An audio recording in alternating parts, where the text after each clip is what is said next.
Bitcoin jadi rahasia saham MicroStrategy bertumbuh 2.652%, tapi hanya dalam 5 tahun aja. Dan kalau kamu mau cuan dan aman, kamu harus paham bahwa perusahaan MicroStrategy ada di investasi favorit gue, ETF QQQ.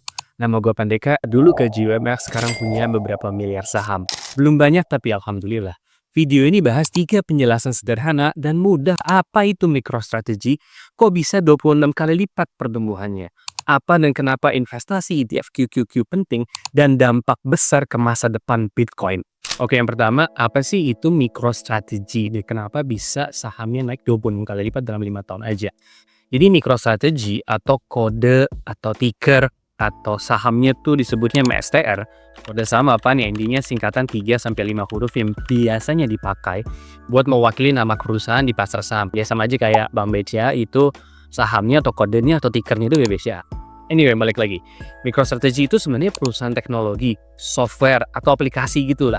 Tapi yang bikin heboh bukan produk teknologinya, melainkan cara mereka beli Bitcoin. Semua ini dimulai di tahun 2020 saat CEO-nya, pemimpin perusahaannya si Michael Saylor, bikin keputusan yang rada gokil menurut gue. Langkah pertamanya dia beli Bitcoin pakai uang kas.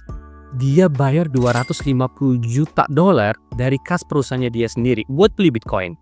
Totalnya dia dapat sekitar 15 ribuan Bitcoin dengan harga ketika itu cuma 15 ribu US dollar per coin. Tapi dia nggak berhenti di situ. Langkah kedua, dia minjem duit buat beli lagi. Setelah itu dia mulai ngutang lewat sesuatu yang namanya convertible debt. Ini kayak surat utang, tapi bisa ditukar jadi saham MicroStrategy di masa depan. Contohnya nih, di Desember 2020 dia minjem duit 650 juta dolar, lalu minjem lagi di ronde-ronde berikutnya. Janjinya apa? Dia bakal bayar balik utangnya atau kasih saham perusahaannya sebagai gantinya atau jaminannya.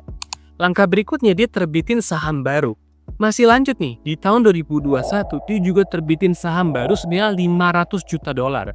Dan dijual ke pasar. Tujuannya apa? Buat dapat dana segar, jadi dia bisa beli Bitcoin lagi. Ini nggak normal, tapi nggak apa-apa. Kalau kamu ngerasa ini lumayan rumit, tenang ya. Menurut gue juga rumit juga, karena ini emang mainannya orang-orang udah investor gede gitu, kayak institusi gede kayak hedge fund, investor profesional. Tapi justru karena strategi ini, MicroStrategy sekarang punya lebih dari 439.000 Bitcoin. Setiap kali harga Bitcoin naik, harga saham MicroStrategy juga ikutan naik. Jadi dia bisa ngutang lagi, terus beli Bitcoin lagi. Kayak punya ATM pribadi gitu, yang bisa ditarik terus. Asal harga sahamnya bagus dan dia jadi bisa ngutang kayak gini gitu. Nah, tapi ini nggak disarankan ya, ini para pemain kelas kakap lah, ngutang-ngutang ini buat investasi. Tapi kenapa MicroStrategy bisa kayak gini? Karena dia bisa pakai leverage. Artinya dia bisa minjem duit pakai aset perusahaan dan itu pakai cash flow-nya dia jadi jaminannya. Dan karena ini perusahaan ini yang gede banget, dia bisa dapat bunga super rendah, bahkan sampai 0%. Di beberapa kasus tuh dia cuma 0% doang. Makanya MicroStrategy sering diperdagangkan di atas nilai aslinya. Orang beli saham karena percaya sama masa depan perusahaannya gitu. Bukan cuma nilainya saat ini, tapi nilai masa depannya orang prediksi akan bagus. Kalau teman-teman masih ada pertanyaan, coba deh tulis di kolom komen. Biasanya sih gue selalu jawab-jawabin ya. Sip, tapi pertanyaannya, apaan tuh ETF QQQ dan hubungannya sama Bitcoin dan MSTR atau MicroStrategy itu apa? Nah, makanya masuk kita ke poin kedua. Poin kedua, apa itu ETF dan kenapa QQQ itu penting? Ada perubahan besar banget di dunia investasi. Baru-baru ini terjadi hal yang bikin ratusan juta orang di dunia ini otomatis jadi investornya Bitcoin. Bahkan tanpa mereka sadari atau mau sekalipun. Termasuk orang-orang yang punya dana pensiun di luar negeri. Duitnya kepake buat beli Bitcoin. Ratusan juta orang ini, orang-orang biasa ini, sekarang mereka semua punya kepentingan bareng supaya Bitcoin sukses. Loh kok bisa? Ini semua gara-gara si MicroStrategy baru aja masuk ke salah satu investasi paket atau indeks saham paling besar di Amerika, yaitu Nasdaq 100 atau ETF QQQ. Gue tau ini banyak banget singkatannya, tapi santai, gue akan jelasin pelan-pelan. Apa itu indeks saham? Coba bayangin deh, indeks saham itu kayak keranjang besar ya, isinya saham-saham perusahaan top yang digabungin untuk mewakili performa pasar atau gampangnya liga tertentu. Liga perusahaan tertentu. Yes, kayak liga bola tertentu. Gampangnya indeks saham itu kayak paket saham, kayak lu ke restoran Padang misalnya, daripada milih ayam atau rendang atau udang balado, lu beli satu paket isinya udah ada ayam, rendang, udang balado. Lu nggak pilih satu jenis lauk atau satu jenis saham. Lu beli paket lengkap beberapa indeks saham terkenal yang mungkin pernah lu dengar adalah satu S&P 500. Isinya 500 perusahaan terbesar di Amerika. Russell 2000 khusus untuk liga atau gabungan paket saham perusahaan-perusahaan kecil di Amerika.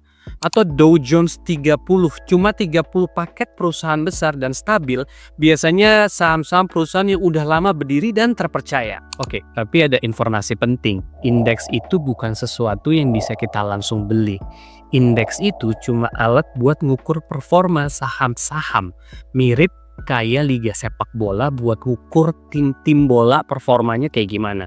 Contoh simpelnya gini, misalnya di liga sepak bola Inggris, ada tim kayak Leicester City.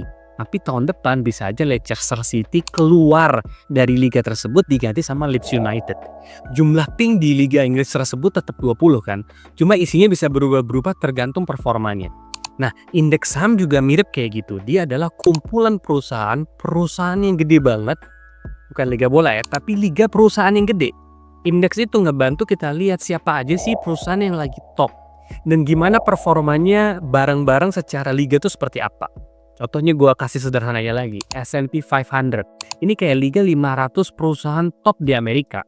Kalau ada perusahaan di peringkat ke-500 yang performanya jelek, dia bisa diganti sama perusahaan lain yang lebih bagus. Sama kayak Leicester United tadi, yang diganti Leeds United karena Leicester-nya tidak performa di Liga Inggrisnya. Tapi kita nggak bisa beli liganya langsung. Kalau mau ikut punya bagian dari liga perusahaan-perusahaan top itu, kita perlu beli produk khususnya. Namanya ETF. Oke, ETF itu kepanjangan dari Exchange Traded Fund. Gampangnya ETF itu kayak paket saham. Misalnya kamu beli ETF yang isinya 100 perusahaan teknologi terbesar di dunia. Kayak Netflix, Google, Meta, dan lainnya. Dengan beli satu ETF aja harganya mulai dari Rp16.000. Kamu langsung punya bagian kecil dari 100 perusahaan teknologi raksasa itu. Gampangnya gini. Kamu kayak lagi investasi uang ke tema tertentu lewat ETF. Contoh gampang, bayangin misalnya nih kita mau nyebar Rp1.000.000 ke 10 restoran Padang terbaik di dunia. Kalau ada ETF-nya, uang 1 juta itu bakal dibagi rata ke 10 saham restoran Padang tadi. Nah, ETF itu juga kayak gitu. Ada yang isinya perusahaan teknologi, energi terbarukan, makanan cepat saji, dan banyak lagi. Paling populernya jenis ETF-nya namanya QQQ. Ya isinya sama yang tadi gue udah bilang, adalah saham-saham perusahaan teknologi top di dunia. Kayak Apple, Microsoft, Netflix, dan lainnya. Banyak orang taruh uang mereka di ETF QQQ, termasuk gue juga. Kenapa? Karena QQQ itu kayak paket saham yang aman. Kalau satu perusahaan di dalamnya lagi jelek, masih ada 99 perusahaan lainnya yang bantu dorong nilainya tetap naik. Risikonya itu lebih kecil gitu. Tapi pertumbuhannya tetap besar.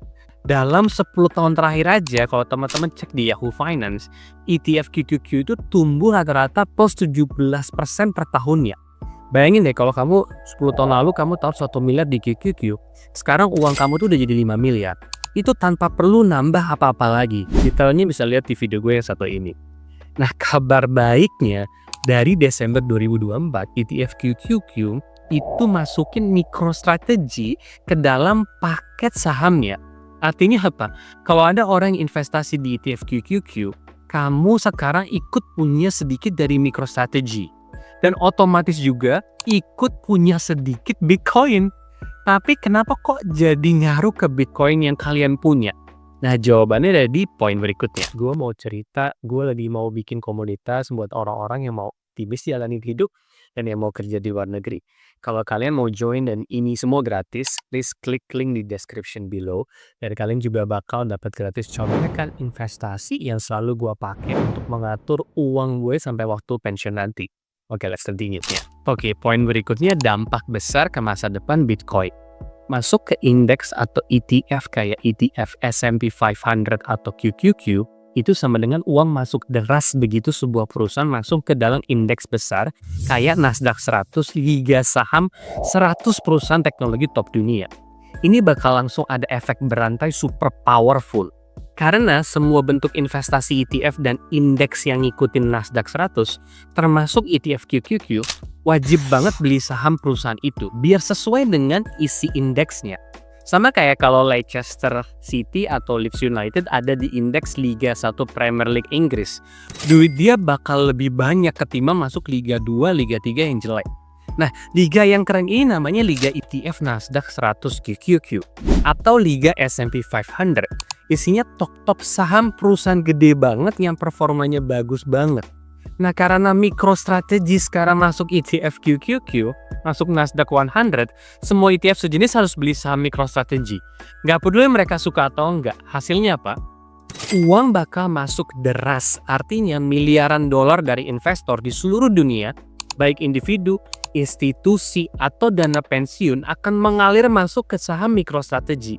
Selama perusahaan itu tetap di dalam indeks QQQ atau Nasdaq 100. Dan ini bukan cuma teori, ini udah kejadian sebelumnya. Contohnya Tesla, waktu diumumin bakal masuk S&P 500, masuk liga top saham 500 perusahaan di Amerika, harga sahamnya naik lebih dari 70% sebelum tanggal resmi masuknya dia ke liga top 500 tadi. Nvidia juga pernah ngalamin hal serupa, naik sekitar 40% waktu masuk liga S&P 500. Contoh lainnya ETF emas. Tahun 2004, ETF emas pertama itu namanya GLD, diluncurkan waktu itu harga per lembarnya sekitar 410 US dollar. 8 tahun kemudian, karena ETF itu makin populer dan mulai dimasukin ke ETF lain, harga GLD ETF-nya naik jadi 1.500 US dollar, naik hampir 4 kali lipat. Mau karena adanya tekanan beli pasar besar-besaran dari investor dan dana besar. Karena ETF itu bentuk investasi paling favorit di dunia. Bukan reksadana, bukan Bitcoin. Maksudnya gimana? Ya, MicroStrategy ini masuk ke ETF QQQ, dia masuk ke top Liga 100 gitu. Bikin efek domino untuk MicroStrategy. Jadinya, ke Bitcoin ini jadi makin banyak duit masuknya. Nah, sekarang MicroStrategy ada di posisi serupa. Sahamnya akan terus dibeli oleh ETF kayak QQQ. Harga sahamnya bisa naik drastis. Dan Michael Saylor, si CEO perusahaan MicroStrategy, bisa beli lebih banyak Bitcoinnya lagi. Ini jadi siklus tanpa akhir. Makin banyak orang beli investasi ETF QQQ, QQQ beli lebih banyak MicroStrategy, MicroStrategy beli lebih banyak Bitcoin dan harganya akan naik terus. Begitu aja terus. Oke, kesimpulannya apa? Nomor 1, MSTR atau MicroStrategy dengan cara anehnya adopsi Bitcoin untuk meningkatkan saham dan aset atau nilai perusahaannya. Tumbuh 20 kali lipat lebih selama 5 tahun ke belakang. Nomor 2, buat gue yang tidak mau gambling dan tidak kuat lihat saham yang naik turun drastis, investasi termudah ke MicroStrategy adalah dengan ETF QQQ. Karena sekarang MSTR atau MicroStrategy adalah satu dari 100 saham yang ada di paket investasi ETF QQQ. Liga saham top 100 perusahaan teknologi di dunia. Yang ketiga, dengan MicroStrategy masuk ke ETF QQQ, secara tidak langsung ratusan juta orang terekspos kepemilikan Bitcoin dan harga Bitcoin diprediksi akan terus naik. Tapi ingat, investasi Bitcoin bukan buat semua orang, investasi yang sangat tinggi resiko. Dan please banget jangan ikut-ikutan. Gue sendiri hanya punya 0,1 Bitcoin yang benar-benar Bitcoin asli. Tapi gue punya ETF QQQ hampir miliaran. Karena itu lebih aman dan terdiversifikasi. Dan gue bukan financial advisor, so please do your own research. Tapi penting kamu tahu lebih dalam tentang ETF itu sendiri dengan tutorialnya di video yang ini. Dan tentang ETF Bitcoin di video yang ini. Thank you for watching. Assalamualaikum. Ciao.